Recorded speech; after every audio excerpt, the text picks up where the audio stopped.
اینا هم خراب شدن؟ خواهی خراب نشن؟ برق داره روزی 4 ساعت میره، اینا 1 ساعت تو یخچال نباشن خراب میشن، همش شل شده. چک مغازه هفته دیگه باید پاس بشه. من از کجا بیارم کاسبی؟ سود که نکردم، هیچ دارم ضررم میدم، بعد پول چکشم بدم. یعنی چی؟ یعنی اینکه مغازه رو جمع میکنیم تمام، این شیرینی‌ها همش خراب شده. آقا مگه تقصیر منه چیکار کنم برات؟ تقصیر کیه؟ ببین لباسم چی شده. من نمیدونم، آقا لباس سالم دادم سالم میاد. آقا به خدا برق رفت در دستگاه قفل شد، لباسا موندن تو مواد، میگی من چیکار کنم؟ آقا برو، من تا هست یه خاکی به سرم میریزه. بابا یعنی قربونتون برم با این کاسبیتون. یه گوشت و مرغا سیگه بدبخت شدیم، برق رفت همشون فاسد شدن. مگه موتور برق نداری؟ موتور برق 1 ساعت کار میکنه، برقا 3 ساعت رفته. وای امشب کلی رزرفی داریم تو رستوران. آقا این برقا چی شدن؟ 3 ساعت پیش به من گفتی برقا میاد، خمیرم آف شده، دستگاهم کار نمیکنه، به ناموسم میخوام نون بدم دست مردم. زندگیمون شده فقط ضرر. نیم ساعت صبر کنی میاد. نیم ساعت الان صبر کنم، فردا چی؟ پس فردا چی؟ هیچ که تو این مملکت جواب درست درمون بهمون نمیده.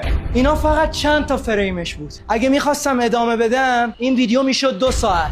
تازه میگن چند روز دیگه هم میخوان آب و سهمیه بندی کنن. وای به حال اون روزی که جونمون سهمیه بندی بشه. بابا اینقدر مردم رو اذیت نکنید، بذارید مردم کاسبی کنن. این ویدیو رو هم اونقدر دست به دستش بکن تا به آدمش برسه، ولی بعید میدونم فایده ای داشته باشه، چون همیشه داستان همین. این یه معضل نونواز وقتی برق میره، این دستگاه با این داغی با این پیچ گوشتی باید اینجوری بچرخونیش تا نونو بپز.